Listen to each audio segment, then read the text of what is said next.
wondered whatever became of me. I'm living on the air in Cincinnati, WKRP. Got kinda tired of packing and unpacking, town to town, up and down the dial. Maybe you and me were never meant to be, just maybe think of me once in a while.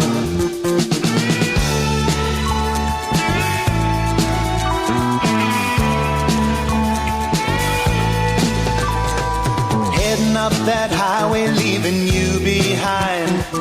Hardest thing I ever had to do.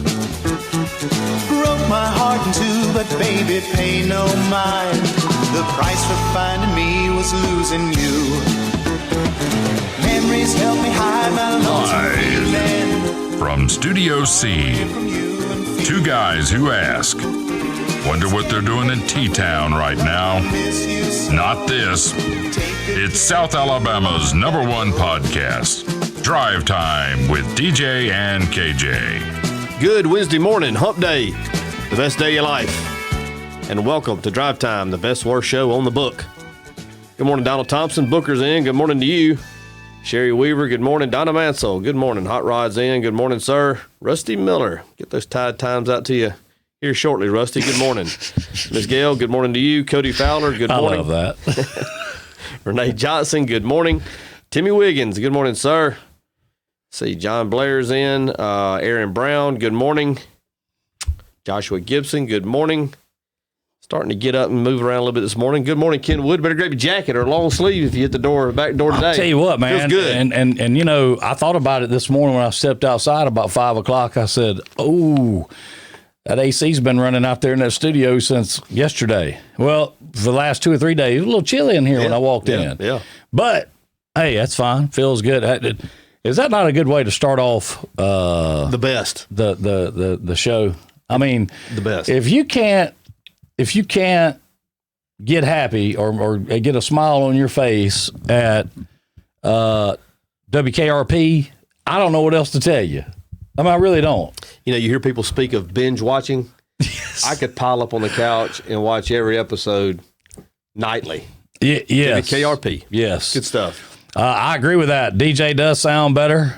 Act like you feel better, DJ. I feel 1,000 times better. I'm gonna tell you, you were a trooper yesterday. It was dicey yesterday. Yeah, you were a trooper. Even Jessie James told me. She said, "Hey, DJ deserves a medal for that." Well, he was a trooper. Anybody that has issues with allergies kind of knows where I'm coming from. That's a different kind of hurting.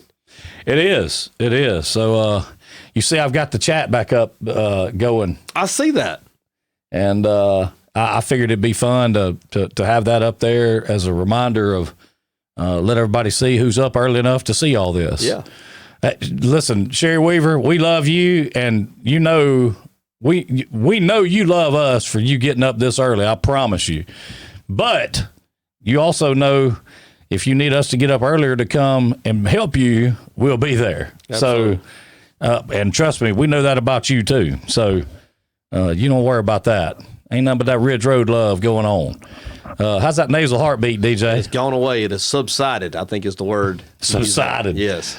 I like that. I think the rain yesterday. I think the rain yesterday is going to help things. I was going to say that worked out pretty. Now it got a little dicey there for a little bit. You know, I was told that you're supposed to be getting in the bathtub with your pots and kettles and your helmets and whistles and all that stuff, and people were, you know, had some reports of some tornadoes down in certain areas. Did you ever get any solid reports of one touching down anywhere? I didn't hear of one touching down. Not to say that it didn't, but when it blew through, it brought a lot of rain and some wind there for about 15 minutes, and then it was gone as quick as it came. Of course, it ended up being a beautiful afternoon. It did. But I'm hoping that rain washed all that yellow mess out of here and look at there. I'll have to deal with it. There's the Deacon in this morning. Good morning, Deacon. Morning, Deacon. Ryan Joyner, good morning to you. Sarju Patel, good morning, Sarju. Amanda Sapp, good morning, Melissa Godwin. Christy Desher, Casey Halsey, Chase Miller, T-Bone, Maury. How's that rug doing this morning? Jake Nader, good morning to you. Jesse James, Timmy Wiggins, good morning, Timmy. You may have got some of these already, DJ, but I'm just, they popping up. Miss Carol, good morning, Miss Carol. Kristen Kennedy, good morning, Kristen. Hot Rod, he got happy when I posted the Wheels and Thrills post. Good times. Man. Speaking of Wheels and Thrills, working with Connie B on putting together a drive-in movie.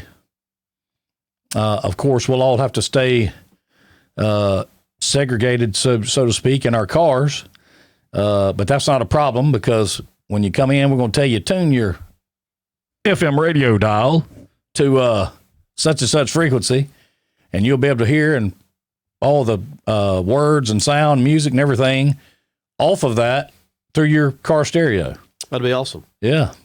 And talking about doing that up at Dogwood Hills, and, putting up a big, big screen the size of what used to be at like the Eagle Drive-In. Wow. Big. Wow. Yeah. Talking about putting in 2 permanent where they can take them up and down tower sections that go in the ground that you stretch the screen across. And then when you get ready to take it down, all you do is you take the screen off and then pull the tower sections up. That'll be easy enough. Yeah, I mean, it's really not hard. I mean, once you get the bases in the ground, it's just like a golf hole at that point. You cover it up, you never know it's there. Tell me this, and speaking of that, and I know you've played golf over the years, have you not? Several times. So tell me how, and I've watched a lot of YouTube videos on this. This is just one of those things that kind of have always I'm curious about. When you see Augusta National moving those holes daily, mm-hmm. How do they do that and keep those greens looking as good as they do? How do they do that? Well, I've seen the process. I mean, it's a kind of like a what would you call it? Like an auger or some sort? Yeah, it's an auger, and it drills down into the ground. Right. A certain depth, right. Whatever the regulation is. Right. And you pull that up, and then, of course, you place the plastic cup in it, and you take that piece of turf and go put it in what was the existing hole. But how do they get the thing, like on the green, how do they get it seamless? Yeah. You're talking about, obviously, there's one circle, and they move it in 4 different locations on the green. Sure. I'm not sure that it is perfectly seamless, but of course, where you see it from TV, but it looks like it is. Yeah. Well, the reason I asked that is you could do it on any course, and unless you knew where the hole was the day before, you wouldn't necessarily see it there either. How about that? JP says she's headed out to feed kids 18 and under. Don't forget 11 to 1 at 3 locations: Florentville Elementary, W.S. Neal High School, and the Escambia County Middle in Atmore. So there he is. The good Reverend Russell Clausell Jr. in with us this morning. Good morning, Russell. I was curious. I need to get with Russell. I was wanted to get up there and check him out last night, but I had to. I had something come up I had to take care of. Do you Full know? House. I was going to say, I saw a couple of pictures of it. Full house. Great. Fantastic. House. Fantastic. Yeah, it's called Stupid Money. I've just always been curious about that. But anyway, get back to the drive-in theater thing. Do you think that in a time that we're in right now with this, look at there, Martha Clay. Good morning, Martha. Sweet Martha. Good morning, Martha. 88. Do you think now would be a great time for something like that? I think it would. Don't you? Yeah.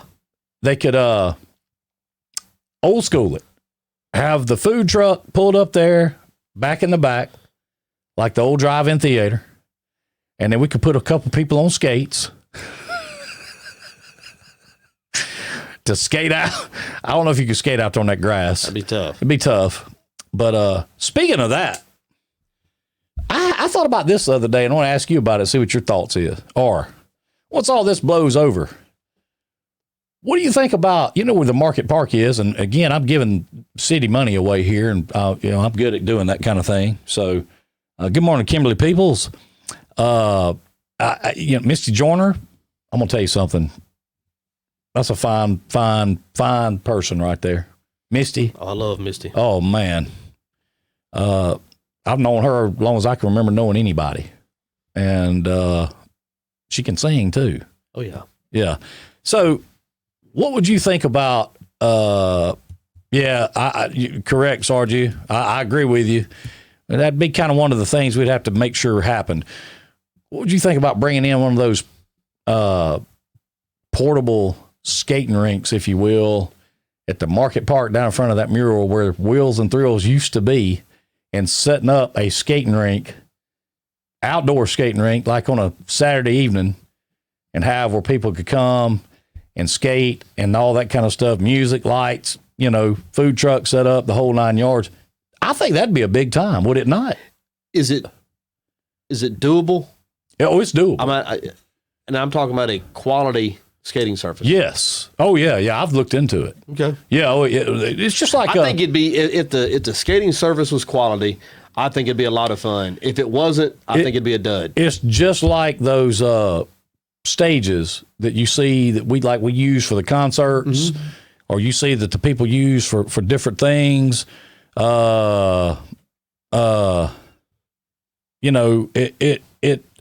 It's just like those, except it's a lot more firm. Yeah. If that makes sense. I think the key would be the skating surface. If it was good, I think it'd be a heck of a good time. Well, it is. I mean, now let me say this: the ones that I've seen and looked into are solid, and that'd be the only way to do it, because it's got to be seen when you put the seams together. You got to make it where it's But I think that'd be a great time, wouldn't it? Like I said, if the skating surface is quality, I think it'd be a great time. Donald Thompson said yes with a big owl head on. Would you do that? Do what? Put a big owl head on. No. That's what D. Thompson said. JP said put them on hoverboards. That's a good idea. Are we still expecting Dr. Mackey to call in a little bit later? Absolutely. I'm looking forward to visiting with him again. 7:15. Okay, great. 7:15-ish. Trees in the middle now. Well, here's the thing about that, Sherry. We could put that'd be like the old posts that used to be in the middle of the skating rink. Remember we had 2 poles or 3 poles in the middle? And so we just put a hole around those, and people just understand that's what you grab when you start to fall.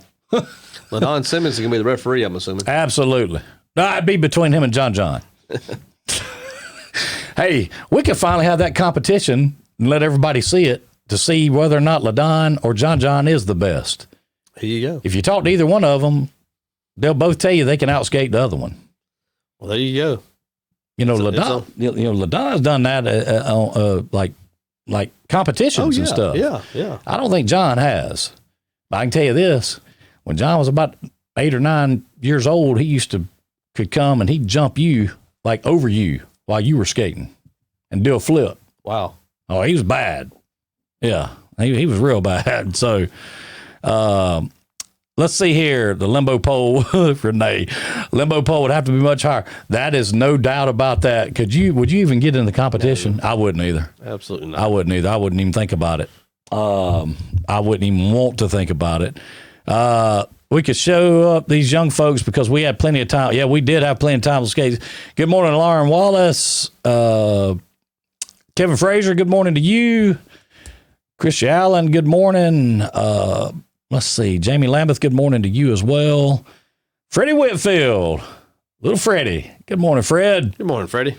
John will be late. That's a fact right there, Hot Rod. There he is. Squirrel. James Carroll. Ain't that what they call him? Squirrel? Yeah. I thought so. What's up, James? Good morning to you. Chevy Ann. Good morning, Chevy Ann. Where did I see Audrey at? Oh, that's her. Yeah, there's Audrey. I said Christian, but good morning, Audrey. I think it'd be a lot of fun. Throw y'all's old hips out. Have you skated in the last 20 years? I haven't skated in the last 35 years. You have not? No. All right. Well, let me ask you this. Is there a reason for that, or is it just one of those situations where you just hadn't had the need to? Well, there wasn't an opportunity, I guess, or interest or interest. Okay. Probably a little bit of both. Okay. So Look at there. There's Mark the Shark in, I think. Did I see Mark? I know I did. Yeah. Good morning, Mark. Yeah. So I have actually skated. Who was it? Amelia had a birthday party at Skateland. Amelia Bridges had a birthday party at Skateland in Milton. Recently? Well, a few years ago. Okay. And I went down and how was it? Oh, it was a lot of fun. Any blisters the next day? No, I pretty much got back with it, man, and didn't have any. I didn't have any problems. Now, watching some other people on skates, they had some problems. Tell it. Who? So, but I'm gonna leave it at that. How about that? Okay. But let's just say that my daughter Kinsley had never been on a set of skates before, but they have these things now. I've seen them. The little PVC things. Yeah. And it's got rollers on them. That would be, we didn't have that growing up. Did you ever see any of those at Wheels and Thrills? No, it was when you hit the Formica, you were on your own, man. It was. How much time did you spend on that back? Ground. How much time did you spend on that back bench? A little bit. A little bit. What, they used to have lock-ins, balloon drops. What was the drink of choice? The suicide. Suicide. Where they hit it, all the way get you a across. shot all the way across? All the You way was something if you got one of them, wasn't you? Oh, yeah. Yeah. Look at there. Jeff Bullard. What's going on, Jeff? Good morning to you. Marshall Bolton, good morning to you. I think it'd be a lot of fun, though. I'm like you. The surfaces have to be right. But if it is, think about it, man. You get Maddox down there with that sound system set up and the light set up and all that kind of stuff, and then get the food truck sitting over there and maybe some hot dogs, hamburgers, that kind of thing. I think it'd be a lot of fun. I think urgent care would need to stay open later, and so would the D.W. McMillan urgent care. What do they call that? It's not urgent care. It's the one at the hospital. After hours? After hours clinic. They need to stay on open a little later. Yeah.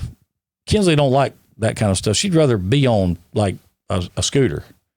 I told her, said, you need to talk to Robbie Cotton about them scooters. Robbie could tell you a little bit about that. Yes, he could. I think he would be more than happy to. Of course, he tells me that it improved his game. Okay. That's what he says. Okay. Now, I'm not calling him out. I'm just telling you what he says. So, Ms. Carol says she's going to buy some stock in Ben Gay.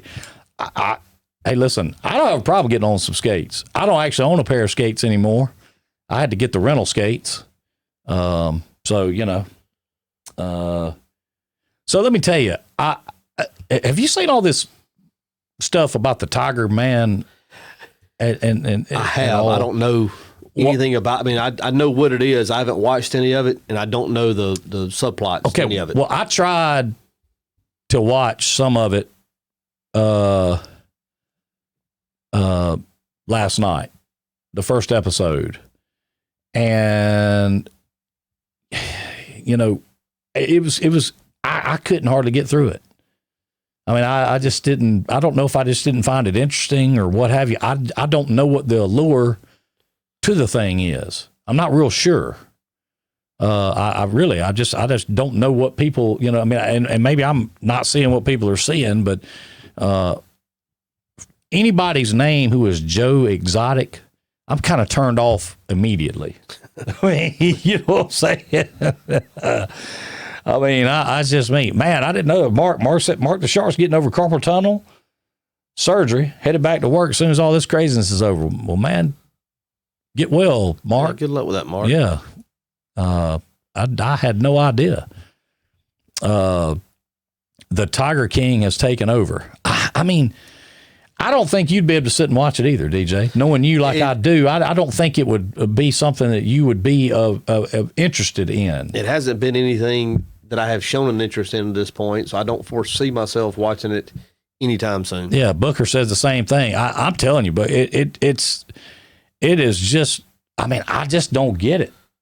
Matt Carter. Good morning to you, man. I just don't. I don't understand why people have went so bonkers. Maybe it's because They've watched everything else. Well, I got two solutions for you: Grit and Me TV. There you go. That's where I stay. That's where I hang out. That's your lane. That's it. Yeah. Leroy, what's going on over in D-Mop this morning? I'll tell you what, we were looking online at different places and things to go around and look at that you don't necessarily have to like be around people. And there's a lot of interesting places over around Demopolis, especially a lot of like houses and big old like old homes, kind of like Belleville Avenue homes. A lot of cool stuff to see. Watch the Wild and one. Oh man, I've seen Sherry. I've seen that. Have you ever seen the Whites? I have not. Man, let me tell you something. That you would get a kick out of that. I have not seen it. Let me tell you something. You talk about some crazy folks. These folks, one of them's in the hospital. I don't know if they'd had a baby or was in the hospital for surgery or was fixing to have a baby. I think the baby may have been had, or something, if I remember correctly. And the sister brought a pipe in and some meth, and they're up in the hospital doing that. It's on Netflix now. Wow. The Wild, Wonderful World of the Whites. That's crazy. Nelly Rock, good morning to you. Morning, Steve. So, yeah, if you want to see a train, everybody loves a good train wreck. Oh, yeah. Well, you need to watch that. That is a train wreck. All right, so let's do this morning. Let's get this out of the way. Dr. Mackey going to be calling at 7:15. We got to find 3 businesses to give that $100 helping hand out to this morning. So we want to pick one first and then move on, or what, and let them pick the other 2, like we said. All right, so I'll let you pick. You business, restaurant, doesn't matter. Who have we used? Well, we've used Bonehead Boots. We've used Tallulah Bells Home Pest Control, James Furniture Habitat for Humanity, and David's Catfish. Okay. So there's a plethora left. Okay. Let's see. There you go. Good for you there, Joni Simpson. Let's get down there on the boardwalk. Let's use Weavers. All right. Weavers. This is for a $100 helping hand worth of credit at Weavers, courtesy of the City of Bruton Drive Time. And we want give them a call, go online, and you can pick out what you want from Weavers and up to $100, and it'll be covered for you. You have 7 days from today to use that, and they'll take good care of you. Let me a little bit more on that process, because I had an inquiry yesterday from one of the winners. Sure. The way this works is when this program ends, Ken sends this information to Connie. That's correct. Connie then goes to the businesses that were that are sponsoring that particular helping hand and has it set up. So if you wait till about 1 o'clock this afternoon, if you win today, if you wait till about 1 o'clock this afternoon, you will be good to go. That's correct. That is correct. Let's see here. So let's find us you want to do a song? We did songs yesterday. You want to do some trivia? You want to do what you want to do? I like the music. You like the music? Okay. Let's add a little twist to this. Okay. Do you have the theme songs queued up? I can get them what you want. I want to do a theme song. Okay. But I want somebody to have to name 3 of the characters that tie in with the theme song. All right. As opposed to just the title of the show. All right. And 3 character names. Is that fair? That's fair. Separate a little bit. Yeah. So tell everybody what the rules are there again, DJ. Right. How this is going to work. Here shortly, Ken is going to play a theme song from a popular TV show. You name the TV show 1, and then 3 characters, their character name as well. So you'll have 4. It'll be a 4-response answer, and the first person who gets that correct is going to win the $100 helping hand to Weavers. I like it. Good morning, Becky Nobles, Dustin Varner. Good morning to you. I think this is that's a cool twist. I like that a lot. Good morning, Miss James. Let's see what would be a good theme song.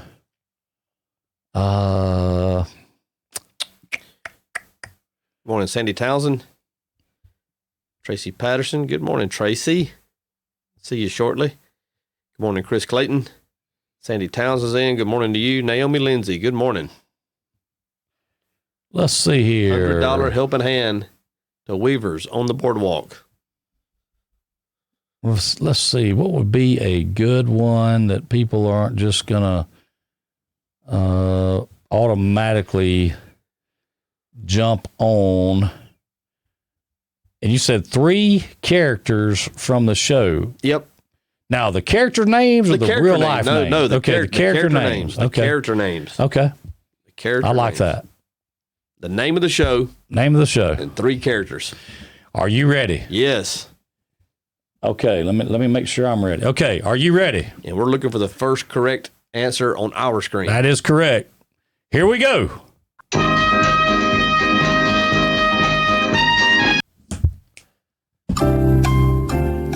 What are we looking for, DJ? We're looking for the first correct answer of what the theme song is. Name of the show. Name of the show. 3 characters. And the 3 characters in it.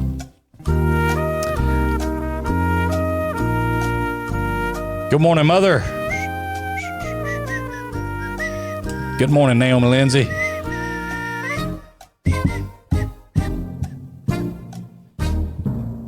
I haven't seen even a They're coming. a try at an answer yet. So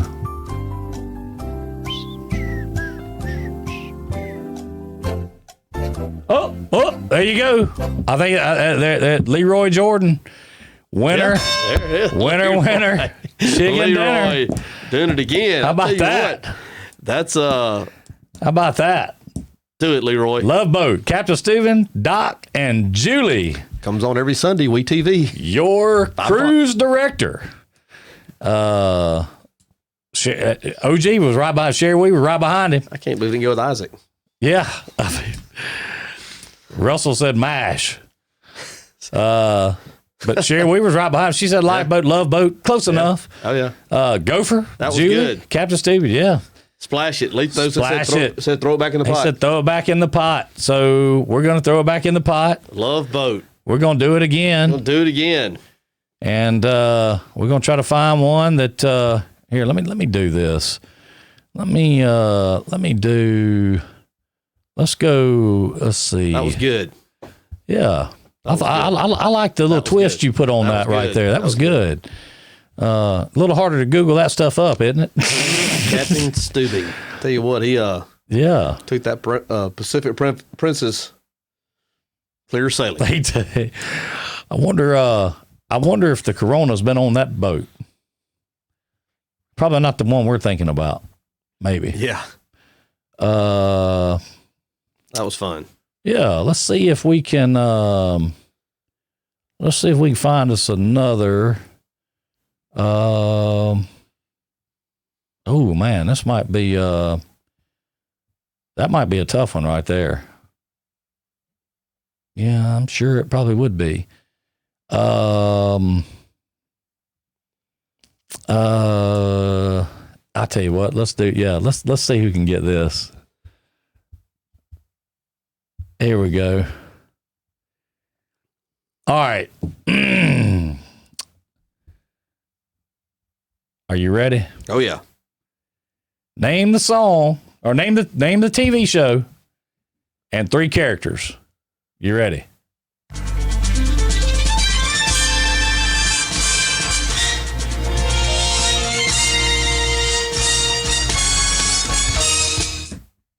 That's it. That's it. You know what that is. I do. Okay. That's it.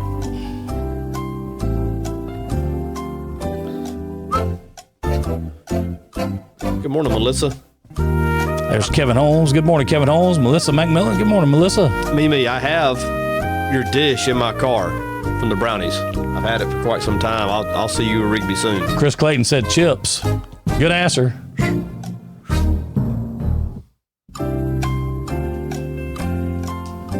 Good morning, Mitzi Fountain Roach. Look at there. Bam. Winner. Winner. Chicken dinner. Wanda Green in with Dallas, JR, Pam, and Bobby. That is correct.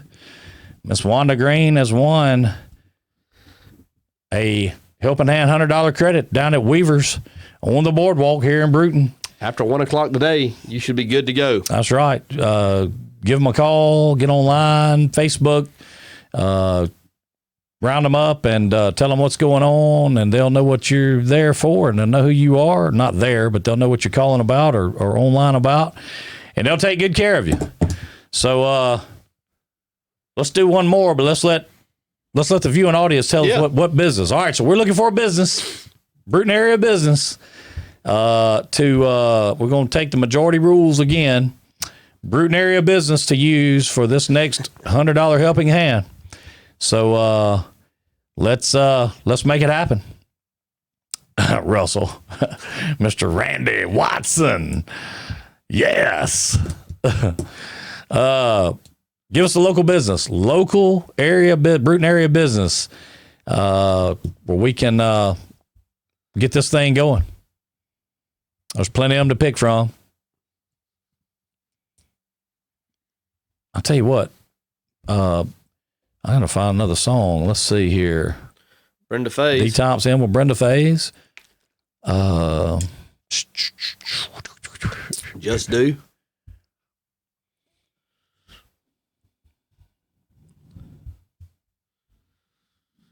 Just Do's a great one. Antigone's a great one. Country Express Wings. Country Express, that's a great one. Yep. Harrington's a great one. Elite Nutrition. Keep them coming. Camp 31. It's about a 10-way tie right now. Yeah, that's what I was about to say. It is definitely about a big tie. Boy, I'd love to see Little Quickie or Pickle Barrel show up. Me too.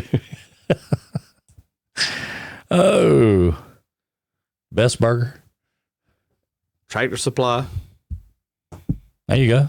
There's a second There's one. There's a second one for Just Do.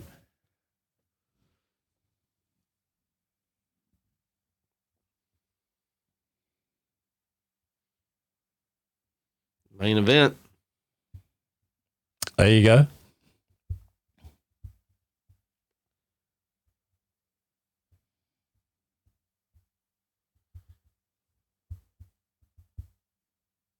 There's a third for Just Do. There you go. Fruit Package. The second one for Elite Nutrition. Antigone's has a second one as well. Harrington's has a second. Elite Nutritionist has a third. Yep. Tides.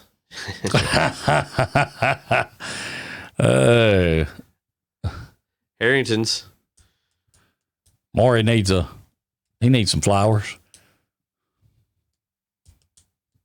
Just Do. Just Do. There's another one for Main Event. Man, we got a big tie going on right now, don't we? Yeah. There's another Elite Nutrition.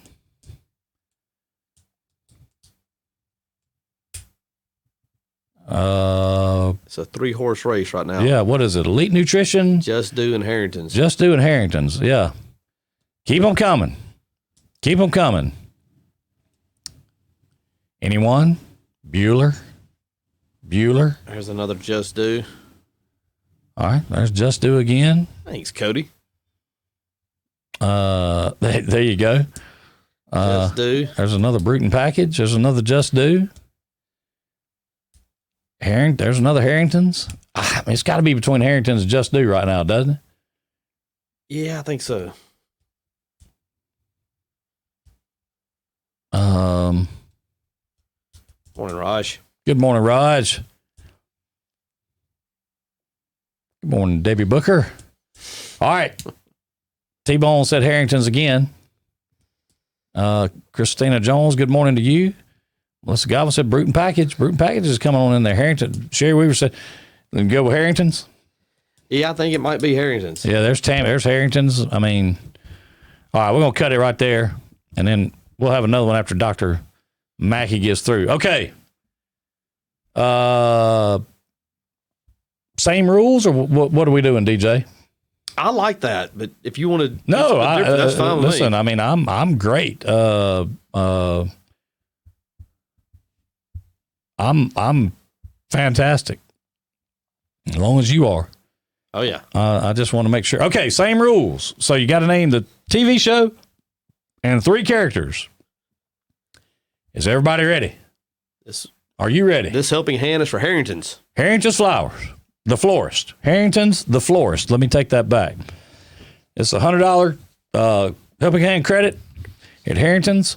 You can get in touch with Hillary or Ronnie or any of the good folks down there, and they'll get you set up, and you'll have a $100 credit in your name down at Harrington's.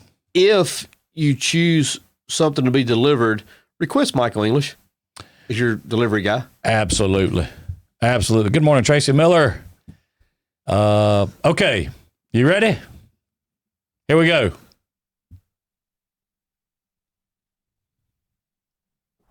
Coming up. Dadgummit. That's not what I wanted. Let's see. Here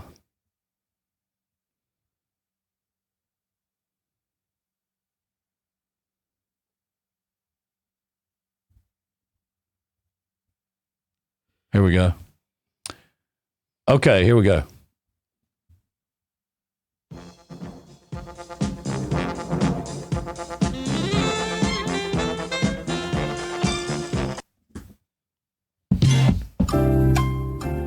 I don't know if I know it. Yeah, you do. Look at that. Okay. Looking for the first correct answer. TV show. 3 characters from it. What TV show and 3 characters? $100 helping hand credit at Harrington's the Florist, courtesy of the City of Bruton and Drive Time.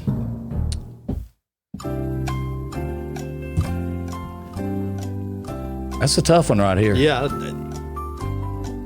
I'll be somewhat surprised if this gets answered correctly. I think some people might know it.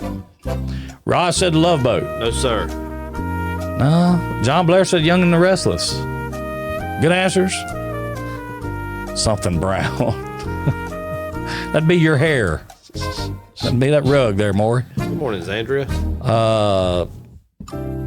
Look there. You got the seal of approval of Jesse Look at that. James. Hey. I'll tell you what. She likes to spin on this game. That's pretty strong. Who watched the show? Yeah. I can't believe nobody's got this. Should we play a little more of it? Hawaii 5-0. Magnum PI. There we go. Is there a third? Is there a third? Is there a third? Yeah, there's 2 characters. Where we need a third. Third character. Third character. Good morning, Zandria Robinson.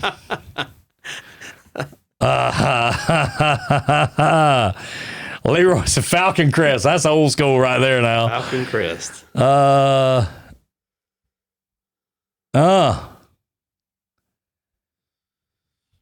Google it. Google it. You know what they're doing. Tracy Miller says she knows. Oh, answer it, Tracy. Everybody's eligible to win once. Yep. Leroy. It was her favorite. It was one of my favorites too, Tracy. Thursday nights. Back in the day. Lord, I can't believe nobody's got this yet. I'm actually shocked. Well, I'm not shocked. Oh, Tracy's already won a prize. Oh, she won. That's right. So she's not eligible. Murphy Brown. Oh, that's a good answer. Uh-oh. That's it. That's it. Winner, chicken dinner. Donald Thompson. In with Knott's Landing. Gary. What was Gary's last name? He was a Ewing. Was he? Yes, sir. I didn't know that. Nice Landing was a spinoff of Dallas. Okay, I didn't watch the show. Yeah. Okay. Gary was a Ewing, married to Valen, and jumping in with it, Donald Thompson. Sherry Weaver had it right. She was just missing one character. She'll probably jump on Donald next time she sees him. Nice knowing you, Donald. Yeah, it's been fun knowing you, Donald. Dead man walking. Yeah, I'd hate to be you, pal. Greg Sumner, that is a character for sure. Abby, Gary, and Val, Nice Landing. Christina Jones had it. Fred, Lamont, and Esther, Sanford Son. Yep. She needed Karen. She needed somebody. Greg, somebody. Gary was pitiful. Oh, he was the outcast Ewing, if you will. Had a birthday. Hey, today is who is that? Is that Melissa Godwin's birthday today? Yep. How about that? Happy birthday, Melissa. Happy birthday, Melissa. We can make sure and remember that. Let's see here. All right, so after we get through Dr. Mackey, or he gets through with us, one of the two, we'll get back to the third of the morning to give away. So at any rate, congratulations, Wanda Green and Donald Thompson, getting it done, and be able to put that to good use for sure. Anyway, so she wanted to be Sanford and Son. I love that show too. How could you not? That was one of the great theme songs. The intro, the music part of it. Man, I think it's one of the. I think it's one of the great. Yeah. The great. I love the show. I think it's one of the great sitcoms of all time. It's got to be in the top 5, does it not? It was great. It was great. I mean, Red Fox is. He's in a. I mean, he's all by himself. He's great. Yeah, he really is. Timmy Wiggins says April Fool's Day today. I forgot about that. It is April 1st. April 1. Yeah. With people as being as kind of. Have you noticed people being? And I'm asking you, and maybe you haven't. Have you noticed people being a little bit edgy during this time? More so than normal. Well, I've been pretty effective with social distancing, so I haven't really hadn't come across a ton of people. I mean, I'm with you. I just it seems like some of the people that you good Lord, come in contact, if you come in contact, talking with, what have you. So trouble has showed up. Yeah, I see that. Leroy said great harmonica work on that intro. It was too on Sanford and Son, no doubt. Good morning, Marna. Ron McDaniel. Good morning, Ron. Red Fox was awesome. He really was. Time to do some prank calls. Prank calls. You want to do some prank calls? You think we'll work too? April 1st? Sure. 10 minutes to 7? Why not? Would we be dirty to do that? Wow. What's that? You just getting some information? Just another example of why we live in the greatest community in the world. Well, another example. Fill us in. Or can you? Or he's probably going to get mad at me for doing this, but I'm going to do it. Okay. Because it's just such an outstanding gesture. Okay. I just got in Messenger. It is Make a Friend Feel Good Day. Please give my prize to Sherry Weaver. Well, okay. And that is from Donald Thompson. Okay. How about that? So Donald has give his prize to Sherry Weaver. I think it's probably because he's worried about Sherry whipping his butt. That's awesome, man. Nah, I'm joking. That's an awesome gesture. Right, Donald, thank you. Can I tell you what happened to me yesterday? Please do. I can tell you whatever it was, you was doing it through pollinated eyes. Oh, yeah. It came at the right time. I was starting to rebound after getting the medication. But anyway. Morning, Clobber and Rob. I think random acts of kindness is what makes the world go round. Yes. I really do. Yes. I try to do some as well. I'm at Whataburger getting my lunch, getting a salad. Of course, they mistakenly gave me a bacon cheeseburger, and I didn't complain. I took it. But I get up there, and the car in front of me had paid for it. Really? Yeah. You know what happened to me the last time? It happened at Whataburger, by the way. This was 3 or 4 football seasons ago. I do not. It was, I'll never forget this. It was opening day of college football season. I had worked in the yard that morning. Okay. Probably shouldn't have because Auburn was playing Washington in the opener. Ended up getting some more yard work in a little bit late. Well, anyway, Right. I get up there. The car in front of me had paid for it. Okay. So I said, really, this is the first time this had ever happened to me. I said, really? They said, well, to be honest with you, it's happened 6 cars in a row. So I said, I'll tell you what, give me the one behind me. Okay, I was solo. Mine was going to be 856. The car behind me had 5 people in it. Everybody got a combo. It was $43.78. So I said, whatever. Well, yesterday it happened again. And when I was talking to the girl before I said, let me get the one behind me, I said, hold on a second. I looked at my rearview mirror and I saw a car and I saw one head. I said, give me the one behind me then. And it was $8.17. So it was a wash. But Lee Nature is the one that paid for mine at the drive-thru. Well, That was cool. That was there's little things like that make the world go around, in my opinion. And Donald Thompson doing that for Sherry Weaver is just another example of it. I love this place. I love these people. That's great. It is. That was an awesome gesture. Of course, I think it was one rooted in being scared to death. No, I'm joking. But that is an awesome gesture for sure. And so we'll do. Donald Thompson's not always a fair guy. There's a little. Trust me. I mean, he's a good guy all the time. He's not always fair. Well. Okay. I don't know if you ever go to work much. I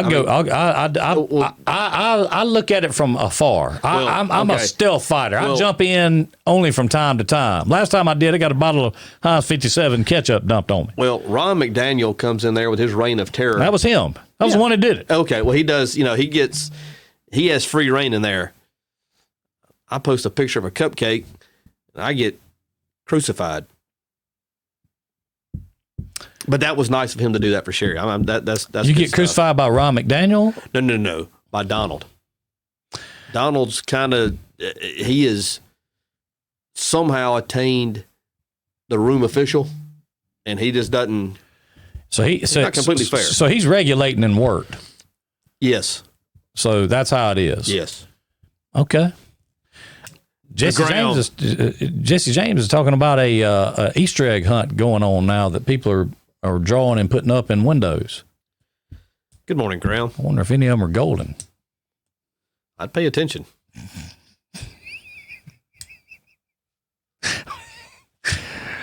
You think that's a coincidence? I'm just asking. Let's see. I'm just asking. So now they're hiding eggs, possibly a golden egg. Well, I'll be. Sure, there's nothing to it. I'm sure. Probably just somebody. Sure, there's nothing to it. Yeah, probably just somebody just joking. Just funning. And just having a good time. Just funning. So we're not gonna let that bother anybody. So just see how that goes. How about that? Good morning, Kristen Morgan. Anyway, so how much was the one you had to pay for yesterday? It was $8.17. So it wasn't $46. No, it was a wash. You wish you'd have been in the line at Camp 31 for one of those family meals. Where I was been at, $20. Is I had a $10 bill to my name. That's all I had. So I was gonna get the first 10 towards his name. You'd have to hand them your license. I'll be back to pay you later. Hey, this is what I got. Got some case quarters down here, but you ain't getting those. Come on, man. That's going to be the new currency when society completely breaks down. I promise you. And we're back living in Adobes. The case quarters are going to be. Jesse James says she has no knowledge of that egg. What egg would you be talking about, Jesse James? I just don't. I don't have a clue.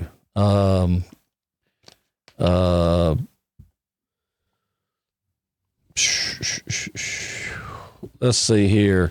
I don't know what she could be talking about. So, case quarters. That's funny. So, Harringtons and Weavers, the recipient, the businesses this morning that are going to be having a $100 helping hand credit give to them, and of course Wanda Green and Sherry Weaver via Donald Thompson, making things happen this morning. So always good. Case quarters of Sex Panther. I knew that golden egg would finally show up. Yeah. Has it? I don't know. I don't know anything about that. Pay attention. I don't know anything about that. All I can say is you might want to just keep your eyes open, maybe, or at least I would. What was it we used to do that was? Oh, I know what it was. Where we would. Well, I don't know. We need to do that. I was kind of thinking, we could do something, and I'm still, let me tell you this, this thing is up here still because I am getting Family Feud together. The thing I'm trying to figure out is how we're going to play the quick fire round with people buzzing in. I guess it won't be buzzing, just have to be the first person that answers. Is that what it will be? That sound right? Yeah, it sounds right. Yeah, I think that's what we'll do. So,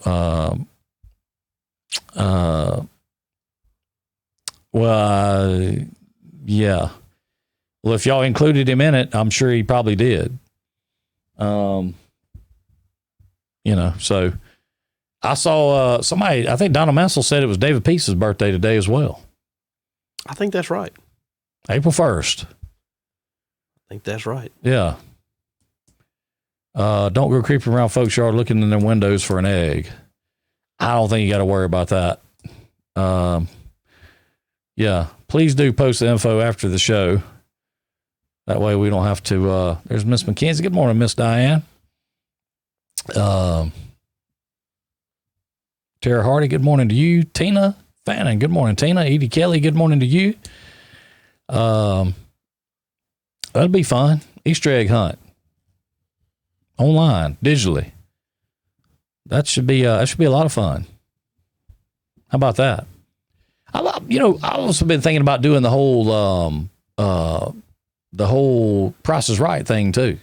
We just don't have those items to put up and get people to guess, and we don't have a big wheel to spin. Wait a minute, we talked about a big wheel. Talked about it for a long time. Might know where to ask for one. Maybe. You think? Maybe. Maybe.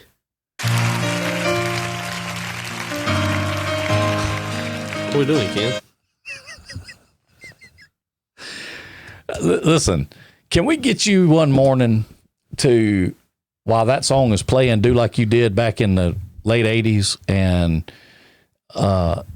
give us a narrative over that song while it's playing and kind of give us an idea of what's on that tape? That'll never happen. I have offered big money for that tape, and I know she has it. It won't happen. I know she has it. You know she has it. I've been told that she does. I've been told she does. She assures me she does. Her husband assures me she does. I've offered big money for it. Can't get it. I mean, there's got to be a way to get hold of this tape. What happened on Second Hall is going to stay on Second Hall. That was a long time ago. Is that from the Karate Kid? Yes, it is, Edie. Yes, it is. Sherry Weaver, don't make him cry. Tell you what. We're going to try not to. We need an Easter egg app finder. I don't think they make one of those. Maybe they do. DJ went feeling good, back to feeling down. Listen, what they say in Crossroads, the blues ain't nothing but a good man feeling down. That's it. That song makes him feel good. Y'all can believe that. Takes him back to his, back in the day.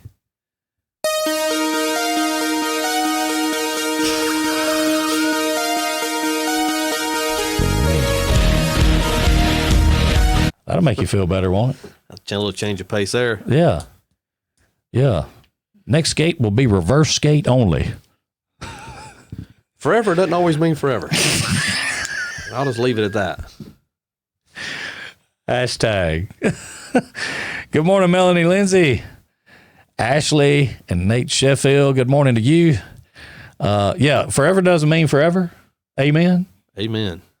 We could have used the coronavirus back in the spring of '88. Just shut it down. Just shut it down. Let me ask you a question. I'm glad you brought that up. Could you imagine the crew that we went to school with being turned out of school because of something like this? Do you think much social distancing would have went on with that crew? I mean, Could have been very little. I can answer that question. Could have been very the answer to little. that question is no. Been very, very little. How much do you think of would? I mean, do you think any would have went on?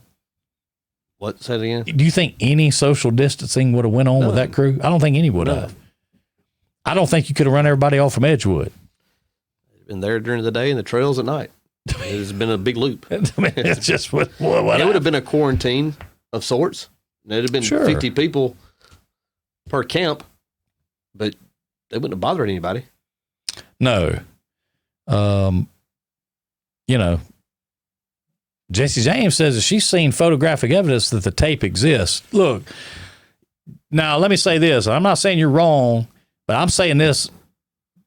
Anybody can take a picture of a clear Memorex with a yellow label on it. That's what I've been told it looks like. Okay? That doesn't mean it's the real one. That just means anybody can take a picture of that. Tell you what, how many hearts are on it? Now that I can't tell you because I got shown this picture just like this. It was handed to me on a phone and then snatched right back from me. This was before social distancing. Okay. I know how many hearts are on it. I don't. So I could verify without listening as to whether or not it was the said tape. And I'm not saying you're wrong. So, it's just, yeah, the comments are kind of like pop-up video. That's why I wanted to use it. I kind of like it. You remember pop-up video? Yeah, I do. We need the sound effects. Bloop, bloop. I don't know how it was. The owner of the tape confirmed to me that it was in fact the tape.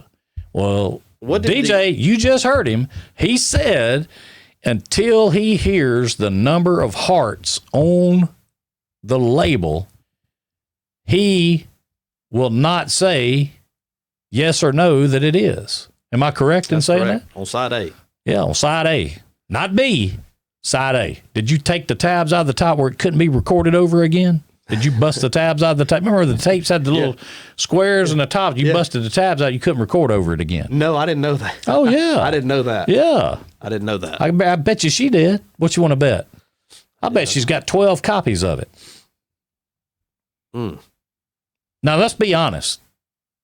Was breaking up really that hard to do? It was actually easy. I mean, I was shocked how quick it happened. You didn't realize that 40 years later or 35 years later it was going to come back? I was just funning. The next thing I know, I don't have a date for the prom. I came from forever meant forever. And they teach it different in North Bruton. I know a squirrel from a monkey.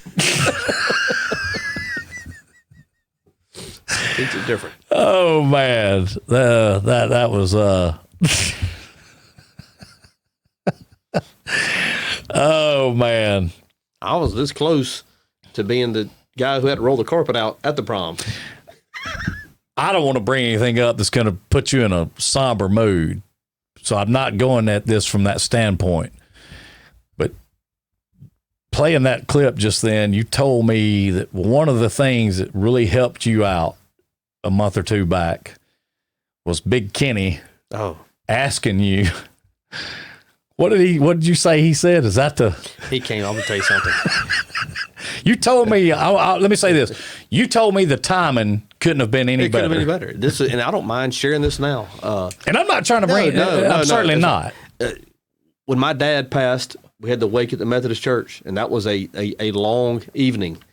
So many people were good to come by and offer a hug and well wishes, and they were all appreciated, and they all helped. At the end of a long night, and I'm going to tell you what I compared it to, and I think I may have already told you this. At the end of a long night, the line is winding down, and back in the foyer, I look back there, and it's Big Kenny. Now, I can't tell you. I'm trying to think of the Molly Ringwald in the movie Pretty in Pink. Pretty in Pink. I can't tell you what she felt like at the prom when she looked up there by herself and she saw Ducky standing in the back. But visually, it looked like that made her night. Well, I look up, and to be honest with you, Big Kenny kind of looks like Ducky. I mean, now that you say that, that's the truth. I looked up, I saw him, my heart swelled. And he came down and he gave me he grabbed me with one arm and gave me a firm handshake with the other and told me he was thinking about me. And he said, I want you to know I'm thinking about you. I know it's a tough time. Is that Dan Thomas? Is that the guy? Oh, is that the guy who saw the monkey? And that's what he said. He said, is that the guy who saw the monkey? And I said, that's the guy who claims he saw a monkey. I said, please go over there and ask him. And he did. And of course, Dan rolled over and looked at him. I saw a monkey. I saw a monkey. But that's how the night ended. And you told me that that helps you. It did. That was tremendously. That was at that therapeutic. Point. That was medicine. That was good medicine. I'm sorry, son. I want you to know I'm thinking about you. Is that the man who said he saw the monkey? I said, Ducky, that is him. Please go over and ask you. Man, how about that Robbie Grace video? Oh, yeah. That was classic. We need to get our hands on that. I've got it. We need to play it. I got it. Now. You need to upload it between now and sometime play it. That is just too good. My gosh. I've watched that. I don't know, they had the little counter on how many views they have. I've got 120 of them. And it all came just back to back to back to back. I couldn't get enough of that. I couldn't get enough of it. Man, if you haven't seen the Robbie Grace video from W.S. Neal High School, you're in for a treat. We're going to have that soon. Yes, we'll have it in the morning. I promise you we will. I don't know how mad he'll get at us, but oh well, he'll get over it. Good morning, Darlene Mulder. I swear I saw a monkey. That... You sure it wasn't a squirrel? I mean, yeah, that's exactly. I'm telling you, Weeze will never live that down, will he? He came on this show though, and he told that story, and he said he saw a monkey. He believes it to this day. He believes it. You can say what you want to. He believes it. He will kill me. I can't listen. If that video is posted online anywhere, is it not posted? The one of Robbie Grace? I had it sent to me. It may be online. I've had it sent to me, and I've got it. Well, all you got to do is we'll get on. Okay. You can send it to me because when you do, we're going to take care of that. Yeah. We're going to make him a star. We are. A bigger star than he already is. Yeah, that's right. Got to love Dan. Got to love the Weeze. I do. I mean, so Robbie wouldn't hurt a fly. Do it. Oh man. Yeah. So we will. We'll try to figure that out for sure. That ought to be fun. No, it is not posted online. Well, it's about to be.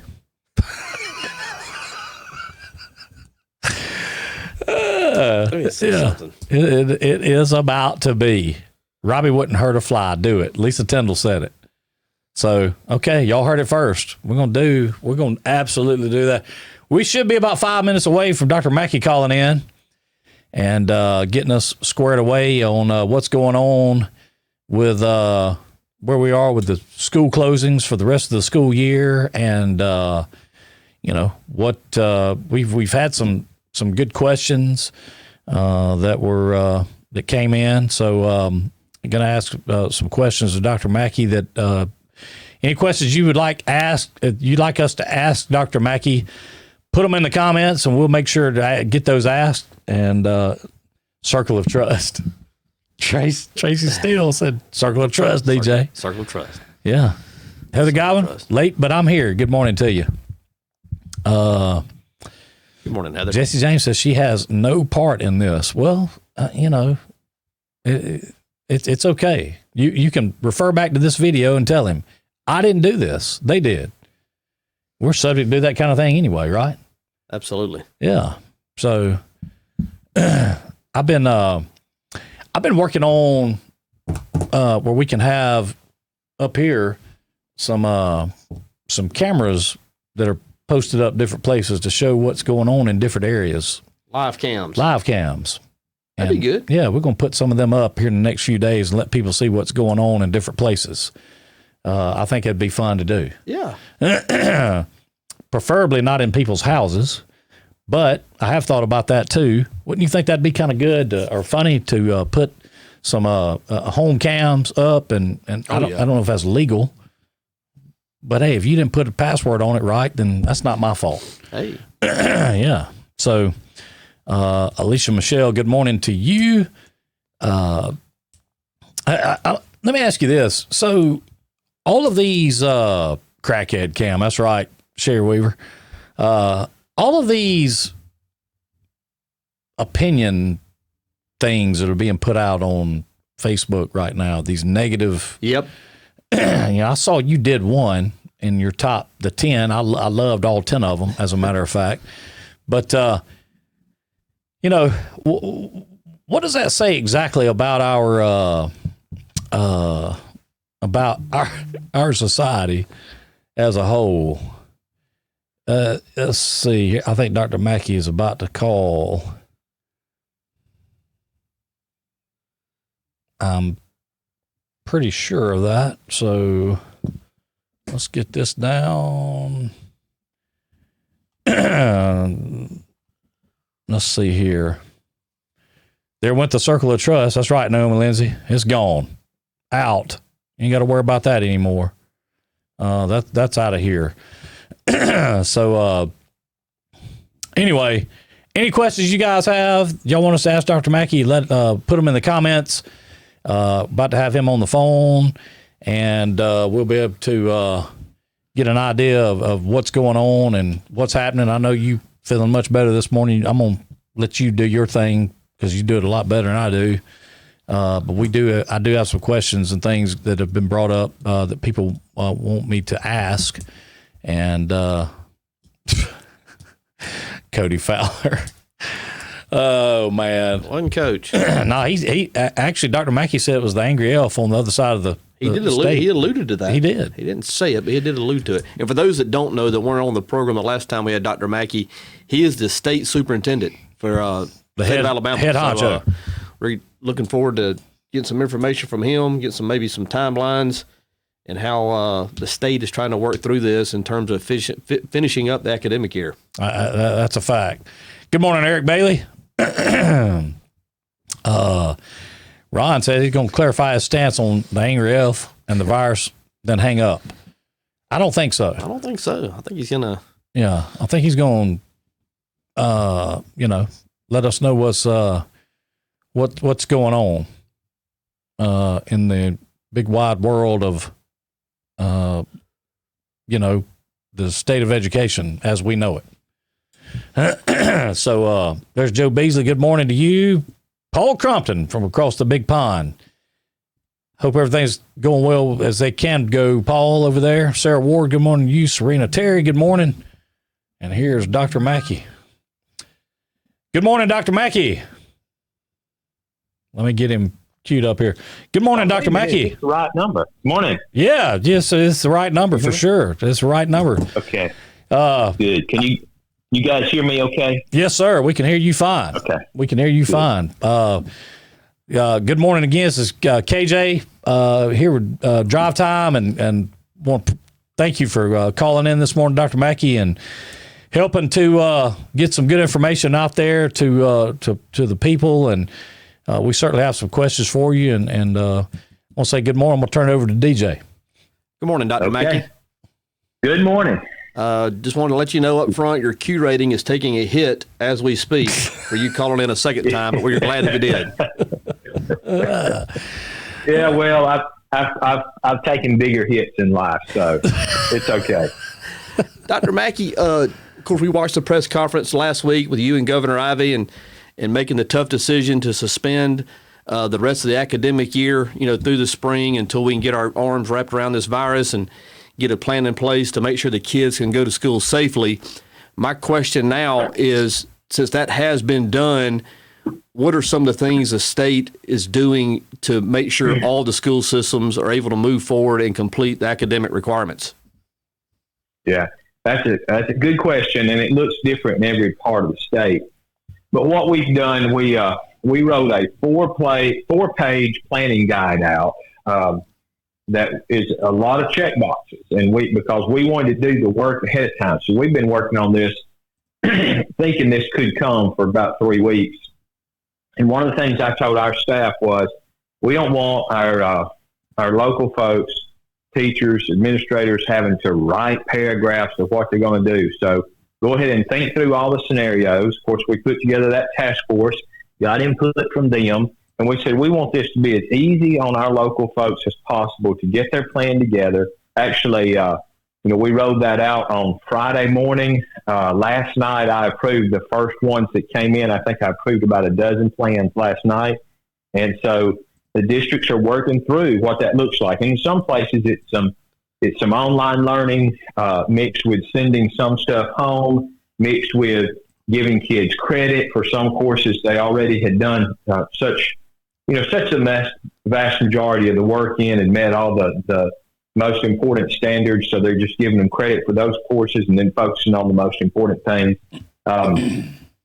It's a difficult time, but teachers rise to the challenge, and we'll get through this. And the key right now is to do that in a way that's still safe. So we got to maintain social distancing. We can't have, we don't need 10 teachers in a room around a table working together. We don't need teachers and students or parents face to face. We've got to do what public health tells us to do so we can get through this as fast as possible. And hopefully I'll be back on a more normal routine by summer. I think your leadership throughout this has been outstanding. And I'm saying that because of the way you have attacked this head on. You've been proactive. And I think it's very important that people understand there is no playbook for this. These are unprecedented times. This is not something that has been planned for. There's not a contingency in place to move forward. But the way you have met it head on and just attacked it, and of course you're surrounded by a lot of good people as well, I think that's to be commended. And as being a citizen here and having a child in the school system, I'm glad it happened on your watch if it had to happen, because I think you will see this thing through.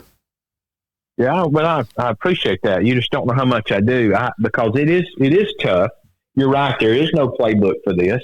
And we're all playing it by day by day. I know I come home like every night and then see what the president's saying, what his advisors are saying.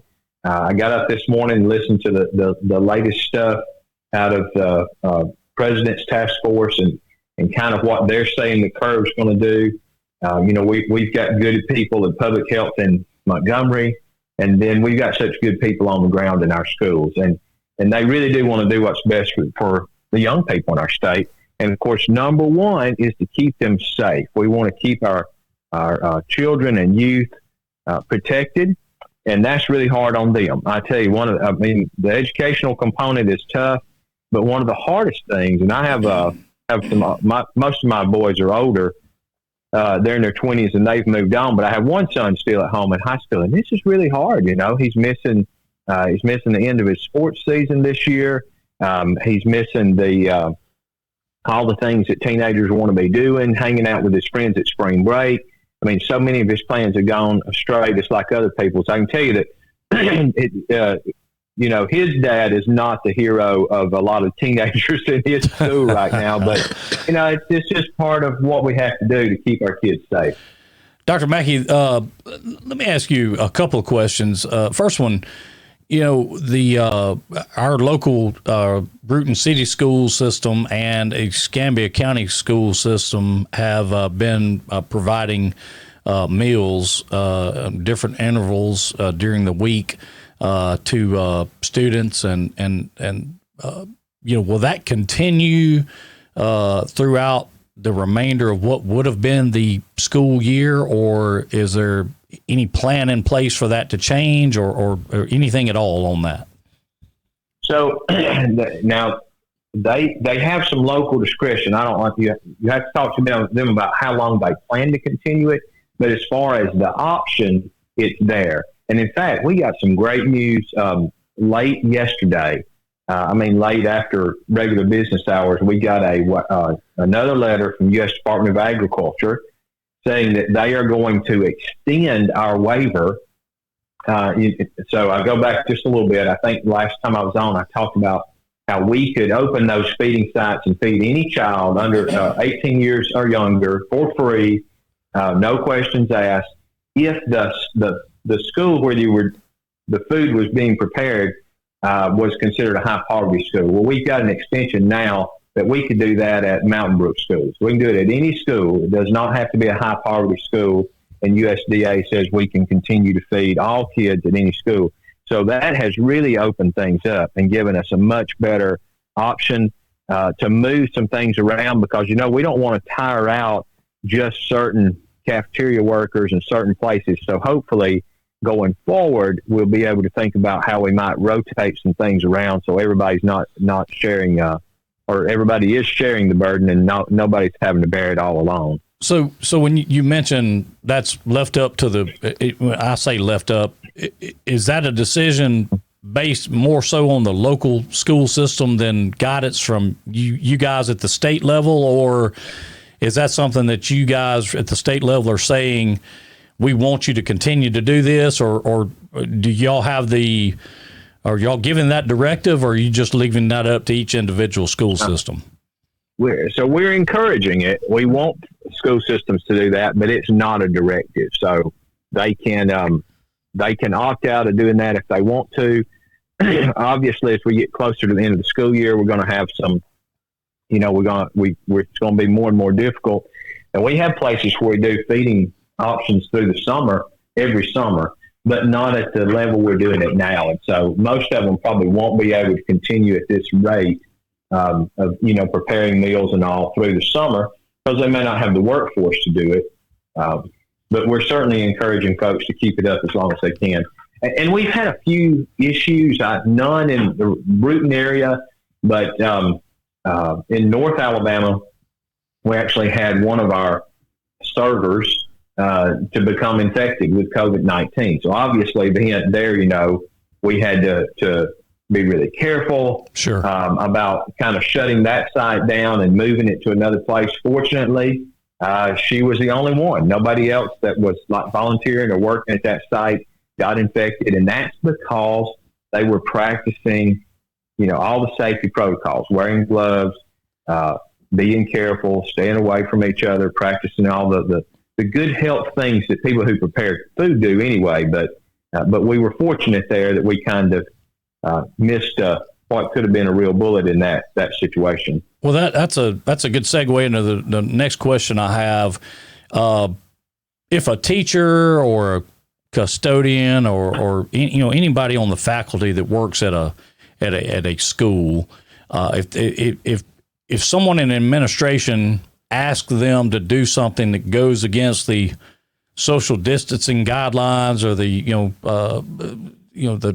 guidelines put forth by the state and the federal authorities, what is your guidance or directive on that? How and what should they do to handle those types of situations? Obviously, everybody is. And I hate to use the term scared to death, but, like you just mentioned, with something like that happening, you have to be extra careful. And when especially, with people working closer together. But what would be your directive or guidance on something like that? Well, firstly, we've all got to make ourselves aware of what those guidelines are.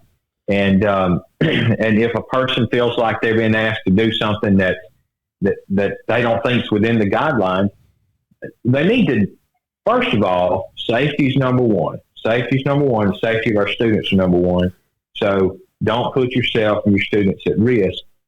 Talk to that administrator or talk to someone else. We have had, not a lot, but probably 3 or 4 issues since the weekend where people misunderstood the rules. We had like local principal in one case who said, hey, we're going to all get together, and and have a faculty meeting in the library. Well, I had specifically told superintendents, don't have all your faculty together in the library. But, it takes it takes time for communication to get out. This principal, he wasn't trying to endanger his faculty. He just, directive had not gotten to him yet. So we're going to see some of that over the next few days. But we can work through that. I'd say the key is, though, in the moment, you gotta somewhat trust your gut. We don't need to be scared. Scared is the worst. It's our worst enemy right now. We still live in the greatest country in the world with the greatest healthcare system in the world, and they know what they're doing. Now, the problem, what they're worried about, is they know what they're doing, but if they become overwhelmed because there are just too many people seeking care at the same time, then they may not be able to do what they know is best for each person. So that's why healthcare, leaders have said, hey, we've got to put these things in place to slow down the spread. But people shouldn't be scared. They just be smart. If anybody thinks they're being put in a bad situation, certainly we got to deal with that. And, take care of health first. It's all about health and safety first. One last one. I'll let DJ. I'll say last one. I've got a few more, but I'll hit this one and I'll let DJ go at it. In terms of special needs students, who require, a lot of additional help. A lot of times, parents, have some that are, tougher to deal with than others, obviously. How will this affect the special needs children going into high school next year? Yeah, it's again, it's going to be individual. I'm not trying to avoid the question. I'll do the best I can, but special needs students are on what we call IEPs, or that's short for Individualized Education Plan. Well, the reason we call them that is because each one's individual, and they really are very unique. So one of the problems we have now is we rewrite those plans usually every spring. Social education plan. So the reason we call them that, well, we don't have time to rewrite them this year. In fact, we're going to have a hard time writing them for next year. We're trying to figure out some things about some distance communication with parents and trying to do that, just getting ready for next fall. But each one of those is going to have to be treated individually. Some of our students with special needs, they're having a lot of or most of their needs met right now by teachers, doing the best they can. Some of them are really unique. So, we have students that require a one-on-one nurse. Well, obviously, right now, we're not able to provide a one-on-one nurse because we don't want any students back in the school setting. I've not thought it was a good idea to send nurses into students' homes. The worst thing we want, I think worst thing we could do would be to say send a nurse or a physical therapist into, your home now, and then not the home's a good 3 blocks down 2 hours from now, and spread whatever they might pick up in one home to another one. So we don't want to do that. And that's just one of those things we'll have to come back in the fall and look at where students are, what we have been able to do for them, what their parents have been able to do for them. Because parents, we can't take parents out of the equation. They're doing what they can do, and then pick up where we left off. And that's going to be true for all students, for special needs students especially, but it's going to be true for all students. We have to kind of pick up in the fall. And we're going to have lost some ground because we're going to have had this long time between students when they've last seen a teacher. And we're going to have to do some things differently even next August to get back on track. Dr. Mackey, the last time you were on with us, you spoke of the Birmingham area being, the ground level of what's the term I'm looking for? Ground zero. Ground zero. Yeah. How has that changed since the last time we visited? Are you seeing things getting under control somewhat? Is it still, the numbers still escalating? Where are we at there? So the numbers in Birmingham are still escalating. We don't see that so much in the schools. So we are still collecting numbers every day from students or faculty members who self-report that they've got an infection or an infection in their family.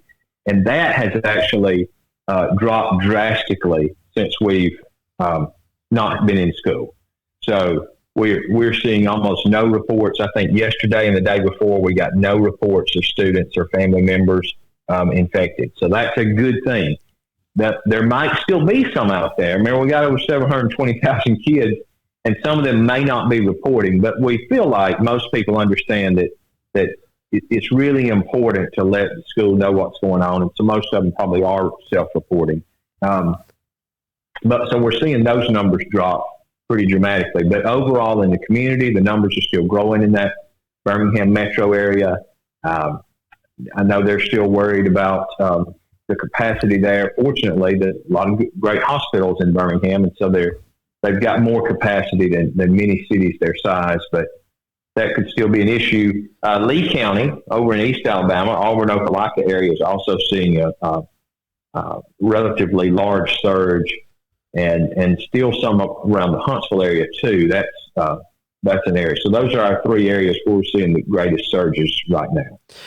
Dr. Mack, you made several good points the last time you were on with us, and one of the things that I want to go back to that I found very interesting is you talked about just the mechanism that is public education and how much time it takes to slow it down and how much time it takes to ramp it back up from a personnel standpoint, logistics, so forth and so on. And my question, and I hope this is a fair question, what from a timeline standpoint, when do things have to be green or go for us to ramp back up in the fall? Like, do we need to be June 1st? Do we need to have this thing under control? Is it July 1st? Is it August 1st? How much time do you need to get things ramped back up for the academic year 2020, 2021? Yeah, well, so I'm certainly hoping the sooner the better, but I would say probably July the 1st. If we still, hopefully, we won't even be talking about this like this in July. But if things were still, like if cases were still growing July 1st, we would definitely have to look at what we were going to do in August, because we would need that much lead time. One of the real issues right now that we're facing, and you may have followed yesterday, the state legislature had this kind of unprecedented session where they came in and had to pass a special rule and then adjourn until April 28th. Well, we need a budget. I've talked to those folks. They understand that. You've certainly got some strong leadership in that area of the state. And Alan Baker is one of the best. And they understand that we need to know how many teachers we can hire from next year. We need some certainties about the budget. And I know their goal is to come back and spend the month of May passing a budget, giving us some of that certainty. But we really are still kind of on pins and needles about that, because if the legislature decided they could not come back and do that until summer, then it kind of puts schools in a bad position. Only a couple of other times in my career have we been in a position where we might not get a budget, before we have to make decisions for the fall. And it creates a lot of problems. But hey, if that's what happens, we'll run with it. We're going to do the best we can in every situation, but we hope that does not happen. When are things set to start in August? What is your start date? It varies a little bit across the state, but most of the schools are planning on starting back around August 15th. August 15th. So if July 1st, for those of us on the street, July 1st is a date for us in terms of planning for the next school year. If this thing can start winding down towards the end of June, we're still looking good for an August 15th start date. But if things are still troublesome somewhat, into July, things at that point are being considered to be moved back a little bit. Is that fair to say? That's true. That's true. Absolutely. We'd have to look at that. Dr. Mackey, and I know we talked about this when you were on last time. I'm sure that there's probably been a lot more talk about internet and rural internet and getting internet service into the rural areas. I know, I think maybe part of that bill that was passed here recently may have addressed some of that with some monies and that kind of thing.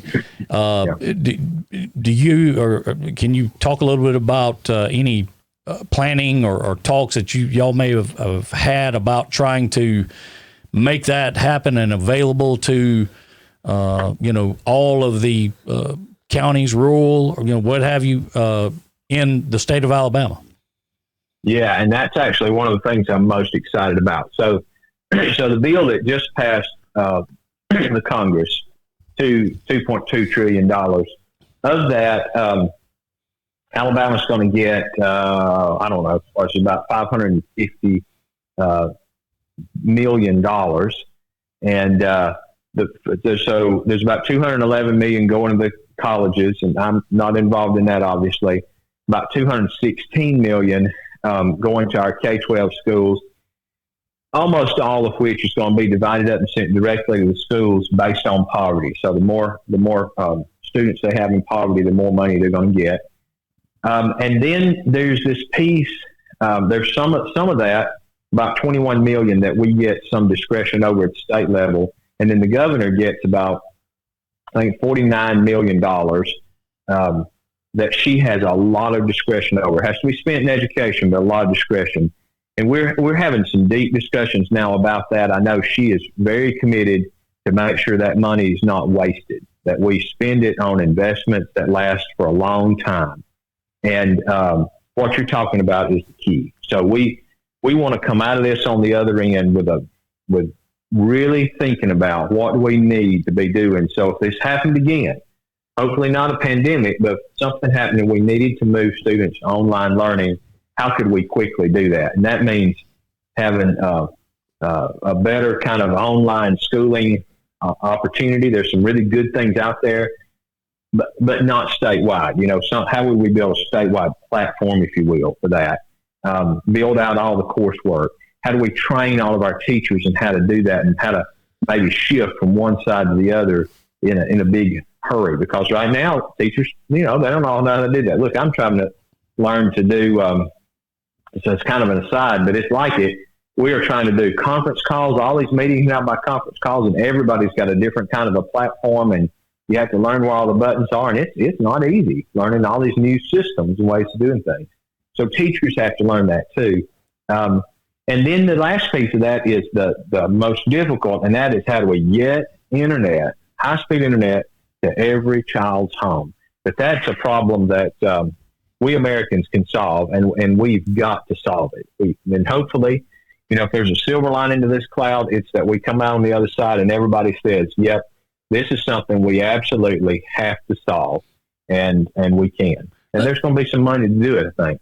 Let me ask you one question, and I've seen and heard a lot of educators talk about this, and maybe you can shed some light on it. And listen, I don't know this to be factual or not. You may, like I said, can explain it to me.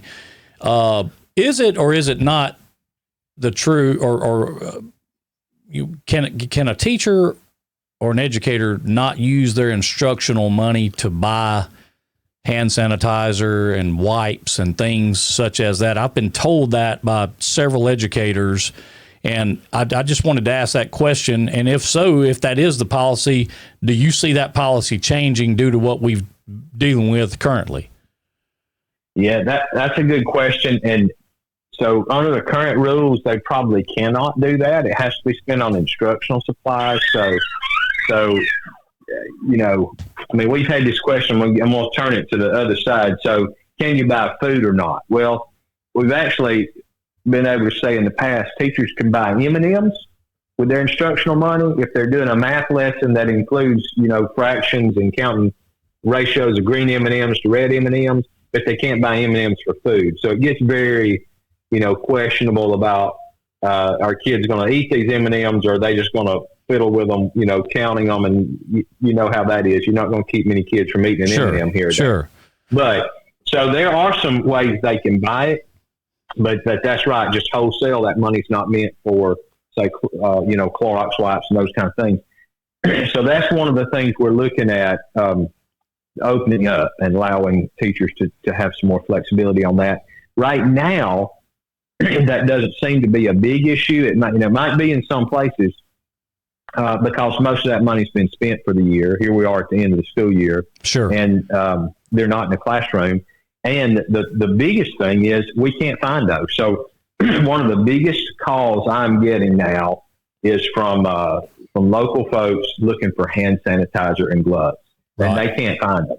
And we can't, and we're tapping every place we can to try to get hand sanitizer and gloves for schools. So those kind of problems supply problems are a real problem right now. Right. Well, and like I said, I've since you were on last week, I've been asked that question several times, and I'm like, listen, I said, if we have Dr. Mackey back on, I will certainly ask that question. I like you said, it's easy to see both sides of the coin there. Personally, I would think that after dealing with what we dealt with, I think you just alluded to it. It probably is something that you guys are probably going to look at just to see if they're. Yeah. Like you said, right now, no, it's, you can't find any of that stuff anyway. So, and being at the end of the school year, but obviously with the school year starting back up in, August or if you will, you would think that, that'd be something you guys would have addressed by that time and say yes or no, you can do this or that with that. And let me ask you this: what would be and I'm asking out of pure curiosity, what would be the reason to not allow educators, or whoever, to not buy things like cleaning wipes and hand sanitizer and things? And like I said, nobody's asked me that question. I'm asking out of curiosity. No, that's a good point. I mean, it's just purely that's money that the legislature sets aside for instructional supplies, and that's what the line item says: instructional supplies. And so, to purchase things out of that, they have to show that they're using it in a lesson teaching kids. So, paper, gosh, I'm trying to think when I was back in the, back in the classroom, we would buy paper, we could buy markers for the whiteboard. Of course, I started teaching a long time ago. We bought chalk with it. Sure. That kind of stuff. Now, a lot of them are spending that money on like ink cartridges for printers, which are really expensive, obviously. Sure. Yes, they are. It goes to whiteboard markers. It goes to, pen and paper. It goes to, if you're a science teacher, to buying pipettes and things like that. And you may know this year, we asked for, so the legislature this last year gave teachers $600 a piece in that fund, the most they've ever done. And I set an audacious goal, spoke to the legislature committees earlier in the year and said, I want us to get to $1,000 per teacher in that fund. But because I want us to eventually get to the place where teachers are not having to dig in their own pocket and go to the office supply store and buy their own ink cartridges. We need to, teachers don't make a lot of money. But they need to at least know that they're not going to have to dig in their own pockets and buy supplies for their classroom. And so this has never come up before. I mean, it may have in some places, but nobody's ever asked me, hey, can I start spending that money on, on hand sanitizer? And I think because they were spending, they spend all the money they get on classroom supplies. And then, of course, most school districts have been supplying, things like hand sanitizer themselves. Or parents are sending it in. Hey, I send it in for my kids and glad to do it. Glad to send in a 12-pack of Clorox wipe if that's what the teacher asked for. But going forward, that's one of those things we're going to have to rethink, to do are we going to have to let teachers have a little more flexibility with that? And that's, by the way, something I can't necessarily answer. That's get into the legislature on that. But, but that's something we'd definitely be willing to talk about. Well, I want to say this, and I'm going to turn it back over to DJ. I want to commend you and the state of Alabama and the governor and legislature for continuing to pay educators as you have. I know there are some states that have elected not to do that, and I think that is outstanding that you guys have. And I think that if you don't get told enough, thank you and how big of a deal that is, that's big to a lot of educators in this state, and trust me, it hasn't gone unnoticed, and you certainly to be commended for it. Well, appreciate that. We're going to take care of our educators. I'm an old teacher, and that's what I still am at heart. I tell people many times I'll run into somebody and they'll say, "What do you do?" And I say, "Well, I'm a teacher." "Well, what do you teach?" Well, eventually I have to tell them I'm not a teacher, not technically a classroom teacher anymore. But at heart, that's what I still consider myself, as a teacher, and have great heart for teachers, and hope that we'll be able to get through this thing and people will be able to get their classroom. They can close that door and just teach kids again. Well, DJ, I'm going to turn it back over to him. Dr. Mackey, of course, I think everybody recognizes that the educational component of this is the most important part. Of course, extracurricular activities play a big role also. Friday Night Lights is just around the corner. Yeah. And I guess my question is, you hear it at the professional level and even somewhat at the collegiate level, that there is conversations going on about resuming play at the appropriate time, but it being fan-free, just two teams competing, no outsiders in to participate in the viewing portion of it. And I guess my question is it too early for that conversation between you and Steve Savarese? Has any of that started to take place? And is that a real possibility of having a game with no fans? It's certainly always a possibility. He and I have talked a lot. But right now, I don't think it's a strong possibility for the fall. I think we'll be back to regular, more regular lifestyle in the fall. Now, I will tell you, we did talk about that as an option a month ago when we were trying to look at just cranking things down. We did not want to have to cancel school. We eventually realized that was the best bet. But the first thing we sent out just days before we canceled school was that we were going to cancel for the month of April all field trips and an athletic contest. And the reason is because it would be safer to send kids into school and back home in a day, because they're kind of they're one community going back and forth with each other. It's not right now. We're not doing that. We don't need to be doing that. But the more dangerous thing is to have kids intermingling from multiple schools. So if you're having a soccer game and you can't distance, you can't social distance. I know the kids look like they're all standing apart from each other for part of the game, but there's part of the game where they're crashing into each other. Baseball the same way. Somebody told me, they said, well, baseball players never get close to each other. I said, you ever seen a kid slide into home plate? I mean, they do get close to each other. And they, so we would, we would try to not have games where we did not have any fans. That's possible. I would say the only way it would come to that is if we had this, if they said, hey, you can start interacting again, but you can't have a crowd over 200 people or whatever. And then we might have to limit fan participation to whatever that number was. But again, right now for the fall, we are planning full steam ahead with football and volleyball and cross country and all those fall sports. That's good. Well, Dr. Mackey, we appreciate you calling back in and certainly answering a lot of questions that we had and a lot of the people in our area have. And I think you've done a very, very nice job of it. And once again, I commend your leadership and during this time. And I know every day is a different day and a fluid situation. But I think the state is lucky to have someone like yourself leading the way when it comes to our children and educators and the like. And certainly if there's anything we can ever do or help to put anything out for you, let us know. Give us a call, and we certainly do appreciate you. Absolutely. Appreciate you guys. Look forward to calling in again sometime. Take care. Yes, sir. Thank you. I'm going to tell you,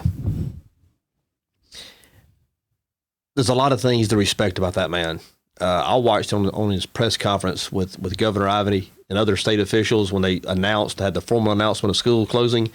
to me, and this is not belittling the others, to me, he was the most impressive person during the press conference. I mean, he was just. I'm going to tell you, and what I love about him, and you can tell, you can only do this if you're wired in, if you're informed, and if you care.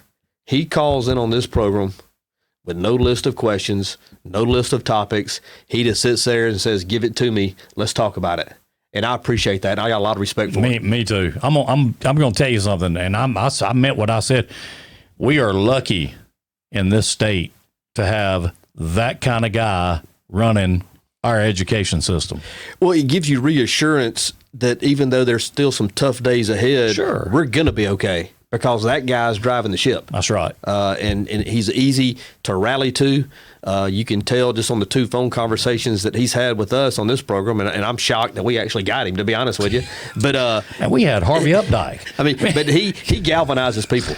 He galvanizes people, and I'm excited about what he's going to do for us. Even when we get this behind us, we'll be a stronger school system because of it. Matt Hodge said he's even more impressive in person. I can believe that. Well, we're going to get a chance to see that. I'm not so sure that he doesn't have bigger platforms to work off of in his future. Oh, I wouldn't be surprised at all. I'm not creating what his wish list is, but he's an impressive person. Yeah, he is very impressive. And like I said, I think we're going to have in the future, we're going to have some time to spend with him. Yeah. And I look forward to it. That'll be awesome. I'm going to tell you something. As you ain't once, you said it many times, when you're standing in front of somebody like that, yeah, you know it. You know it. You don't have to ask. You don't need his biography. You don't need his credentials. You don't need to see. You don't need the letters in front of his name or after his name. Doesn't matter. All you need to know is you don't need to know. When you're standing in front of a guy like that, you're gonna know that you're standing in front of that guy. You know, in the concern I had, and of course he answered it. Obviously, you know, he talked about Birmingham being ground zero. I was hopeful that those numbers had started to rescind somewhat, and according to him, as of right now, that's not the case. So I'm kind of using the Birmingham area as the benchmark for our state. Okay, when does the numbers start going down there? Because if you look at it, in my personal opinion, the numbers have not exploded in Mobile like you think they might. Right. They have not exploded in the Wiregrass, which is another populated area, right, like they might. So I'm trying to figure out when this Birmingham thing plays out.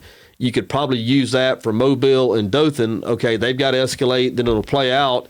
And I think that gets you closer to the timeline of July 1st in understanding, can we get started in the middle of August? I appreciated him being so candid. I appreciated him sharing that information. He certainly didn't have to, but Dr. Mackey's, he's cool in my book.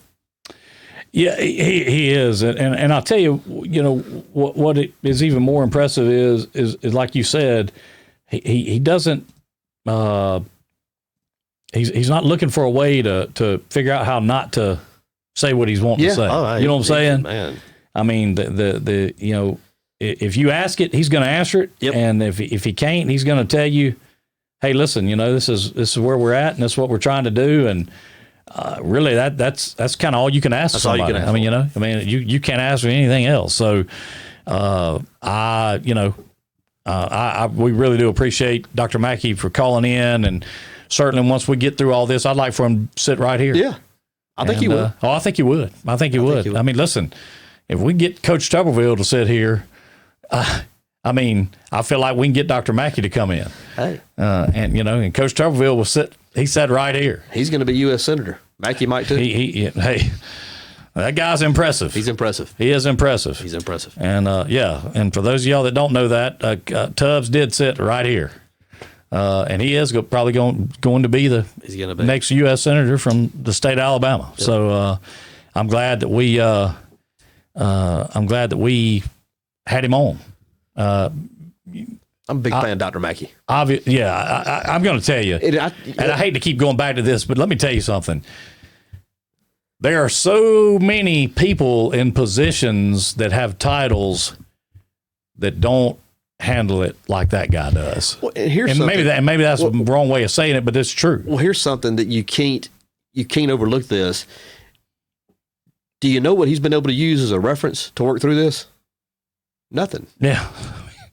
Nothing. Yeah. I mean, he's going through it, and I've always said this: you don't lead from the back. you lead from the front. And he's basically grabbed that banner, and here he goes. Ashley Moore, she wants to be funny. I'll have you know we have press credentials. Stay classy. Yes. Ashley. I'm telling you, he classed the joint up while ago, okay? We just read from the teleprompter. Yeah, that's it. I mean, Anything that comes across there, we'll read it. If it comes across, we're reading it right there. The journalistic integrity shown here this morning is phenomenal. Has that panda had its baby yet? In other news, Catch me outside. How about that? Talk about a panda. just call me Scoop.